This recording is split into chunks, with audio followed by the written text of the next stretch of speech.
Welcome to the ParentNet podcast by Focus on the Family Singapore. In each episode, we will be speaking with everyday parents and practitioners as they share with us gems from their parenthood journey. Keep tuning in to learn with us as we figure it out together.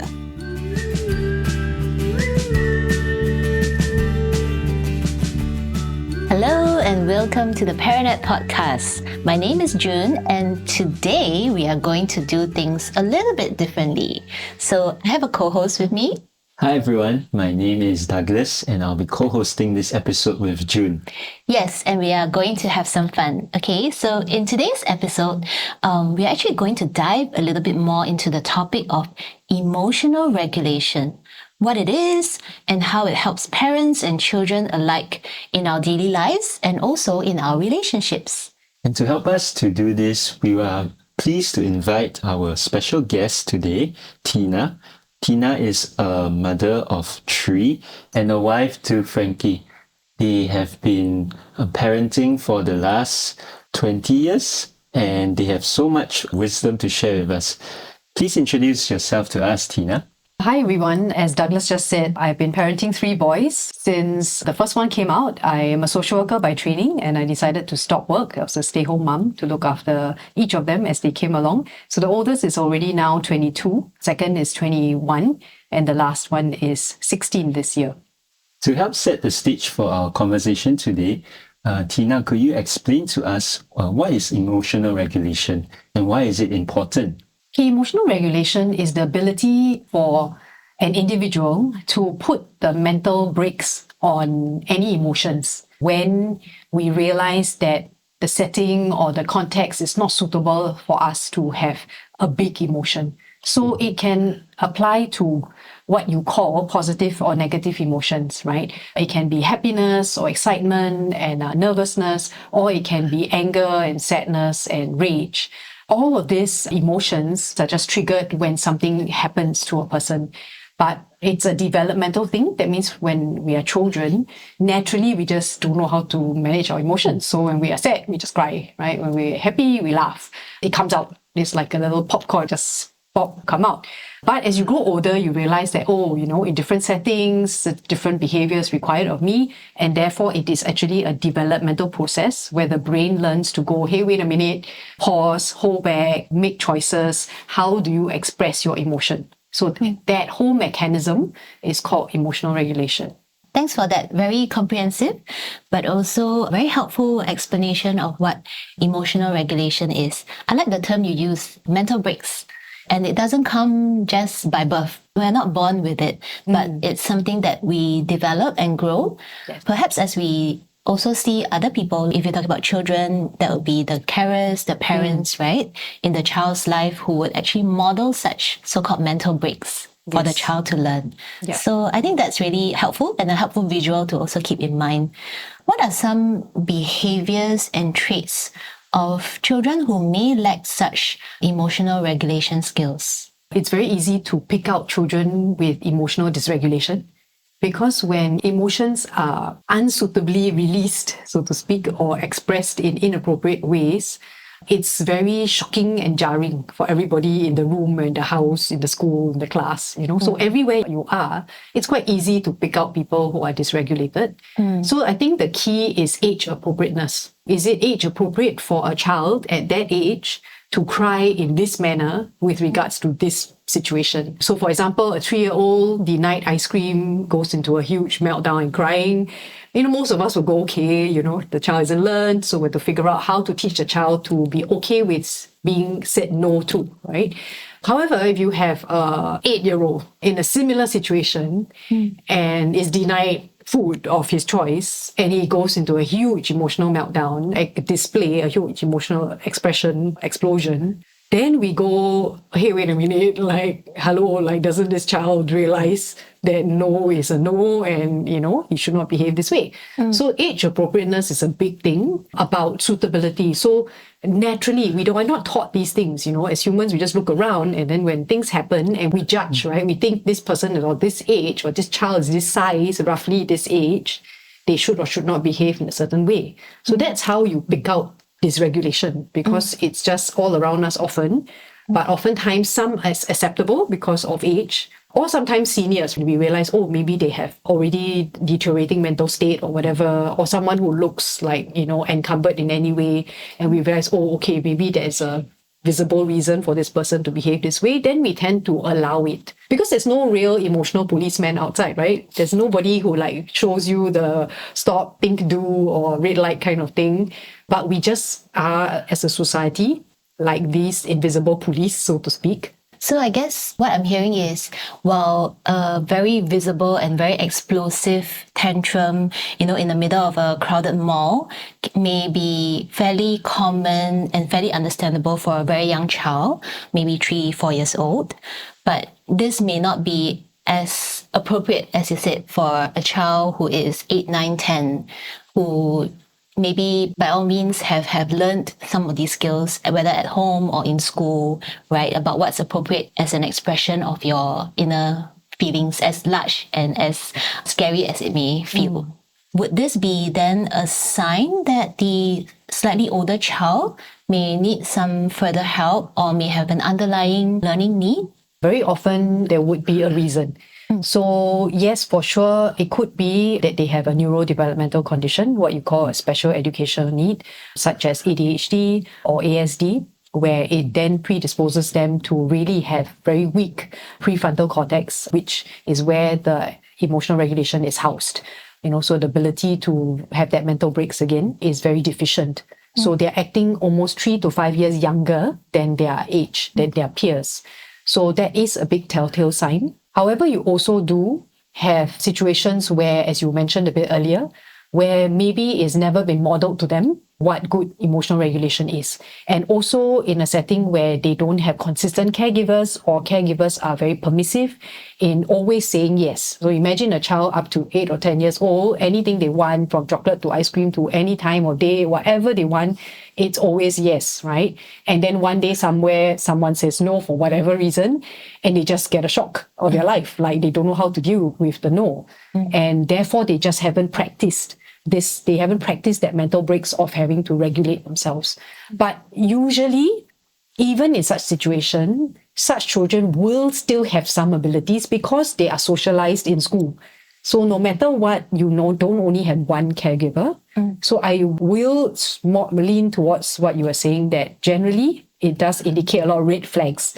That means there are some issues that the child is struggling with, whether it's a dysfunctional home context or some underlying learning needs, undiagnosed needs that could cause these issues. Yeah, I think this is a very important topic for parents out there, or even educators and caregivers to be aware of. Maybe before we move on in this podcast, I'm just wondering if you could say something a little bit about whether these skills can then be learned by even children with underlying neurological disorders or learning needs. Yes, for sure. They can learn the same skills that their peers have. However, their learning curve is very, very gentle, very slow. They will take a protracted and long time to learn the same skills that another peer would take maybe 2 days to learn. They can take 2 years to learn. It's that different and that drastic. Of course, it's different for every child. So not every special needs child has a super, super slow learning curve. But generally, they are definitely much slower. So another child takes 1 or 2 reminders to learn.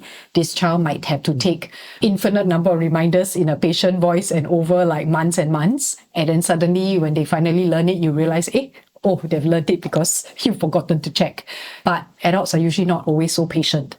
And a social context of school, or what kind of setting they're at, even at home. Unfortunately, many of us as carers and as educators are not super, super patient. There's a limit to how long we're going to wait. And we will tend to come down hard on those children, which doesn't help them. Yeah, because it only stirs more big emotions, which they don't know how to regulate. And then they have another episode of feeling like they have failed. The big part of that is actually it hits the child's self-esteem a lot. And when their esteem is low, all the more they feel like, I really cannot. This is something I just am not good at, and they can't work on. Then it becomes a vicious cycle of failure. I think what I hear, Tina, is that it seems that while adults modeling is so important for children to learn, it's also their lack of modeling, or say when they themselves are not self-regulated and they lose their patience, that it further harms the children, especially as you're speaking of those with higher learning needs. Could you share with us a bit of your experience? How can a parent first learn to even self-regulate before they teach their children and model that for them, for parents who are struggling to do this? Yeah, I think it's a huge topic. More parents are asking me this question, which is great. When we are in this parental role, we often are doing things to the children, like we're guiding them, we're teaching them. And even when we're trying to help them regulate, we think that we need to help them by like specific actions towards the child. But you're totally right to say that a lot of times we actually need to start with ourselves. And that's the part that we have to come to our own awakening. Every parent, it's a humbling journey. Even for myself, I think I realized that I was yelling a lot at the boys when they were younger. There was a lot of fighting and I thought I was employing good strategies, but there was still a lot of dysregulation on my part. I'll be yelling and screaming, even though they were like supposedly good guidance, but done in a huge and loud voice.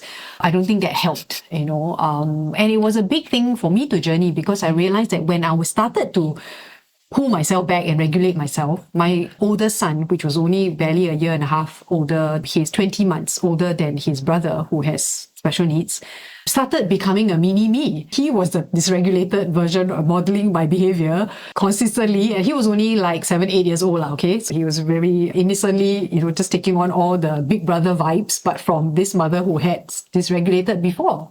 So even though I had pulled back actually quicker, but then I had this little mirror of me doing all that I was doing the wrong way to his brother. And I think it was very sobering for me to realize that I had harmed him in that way and the whole, family dynamics.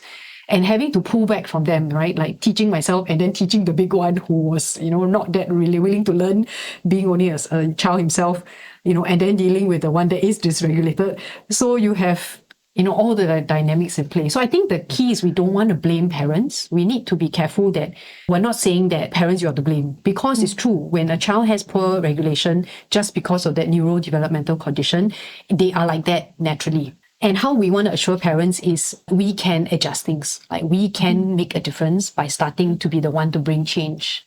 Thanks for sharing that empowering message, Tina. I was chuckling to myself halfway because I could so relate to the yelling and the screaming. I have 2 younger boys myself.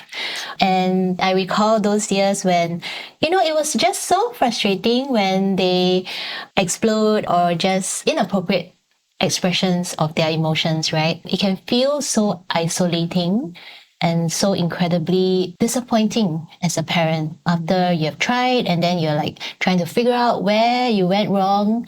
And then, of course, there is that self-reflection where, oh yeah, I shouldn't have yelled, I shouldn't have screamed. And how is that going to model the behavior that I want them to learn? So that was so real. And I'm just so glad that our conversation took that direction.